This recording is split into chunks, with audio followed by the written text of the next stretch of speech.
हमारे पास कुछ इंपॉर्टेंट घटनाक्रम आ गए। बोलो क्या इंपॉर्टेंट घटनाक्रम बता दें आपको, जिससे एक बार में अगर स्क्रीनशॉट लेकर के नोट कर लो तो सारे एमसीक्यू सही हो जाएं, सारे शॉर्ट आंसर में ये चीजें लिख करके आ जाओ। चलो देखो जरा ध्यान से, कह रहे हैं कि सन 1914 से लेकर के 15 तक प्रथम विश्व युद्ध का घटना कालक्रम है हमारे पास।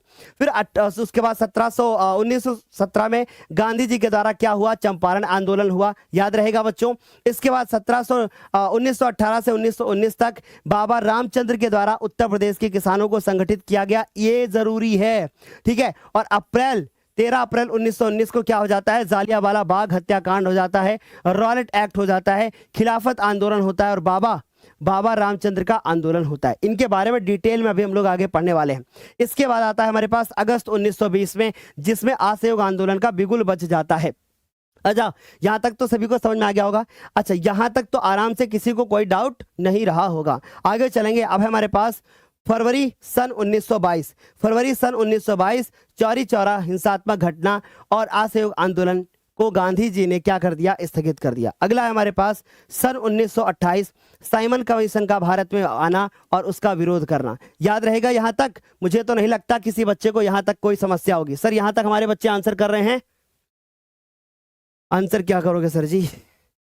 क्वेश्चन तो दीजिए सर जी, तभी तो आंसर करेंगे। पहले कॉन्सेप्ट तो बता दीजिए सर जी, क्योंकि यहीं से तो क्वेश्चन बनेगा। चलिए स्क्रीनशॉट ले लो इसका। और दिसंबर 1929 में लाहौर में एक अधिवेशन होता है और पूर्ण स्वराज की मांग कर दी जाती है, ठीक है, याद रहेगा। स्क्रीनशॉट ले लो, इसका काम आएगा। चलिए अगले पे आते हैं। 1930 में पूना पैक्ट, याद रखो पूना पैक्ट पूछा जाएगा तुमसे, ठीक है। तो अभी आगे उसके बारे में डिस्कस करेंगे। अंबेडकर द्वारा दलित वर्ग एसोसिएशन की स्थापना हो जाती है, दांडी यात्रा होती है और नमक कानून को तोड़ा जाता है और सविनय अवज्ञा आंदोलन, सब कुछ का संबंध किसके साथ है, 1930 के साथ में, ठीक है। 1930 मार्च के बारे में बात करें तो दांडी में नमक कानून बना करके गांधी जी क्या करते हैं, सविनय अवज्ञा आंदोलन को शुरू करते हैं। यहां तक तो क्लियर हो गया इतनी बात? यहां तक सभी को क्लियर? एक बार फटाफट से बताएंगे क्योंकि यहीं से क्वेश्चन बनेगा। अगला कि सन 1931 में गांधी जी के द्वारा सविनय अवज्ञा आंदोलन और गांधी इरविन का एक समझौता हो जाता है सन 1931 में।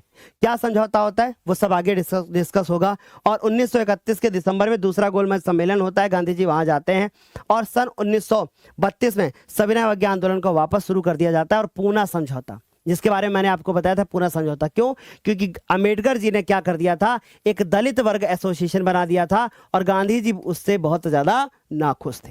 तो यहां से क्वेश्चन आपके बोर्ड पेपर में बन जाएगा। चलिए आगे चलते हैं। अब हमारे पास है 1939 से लेकर के 1945, जो कि है द्वितीय विश्व युद्ध और घटनाकाल। एक बात बहुत अच्छे से सुन लो कि कोई मास्टर तुमको घोल करके नहीं पिला सकता।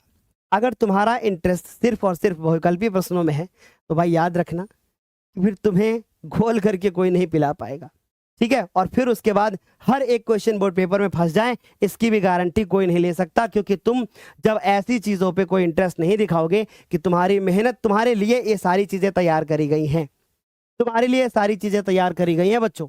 और अगर तुम्हें ये सब चीजें अच्छे से नहीं समझोगे तो मेरा मतलब क्या है ना। अच्छे से समझ लीजिए, इसका स्क्रीनशॉट लीजिए और इसको तैयार करके आइए, ठीक है बच्चों।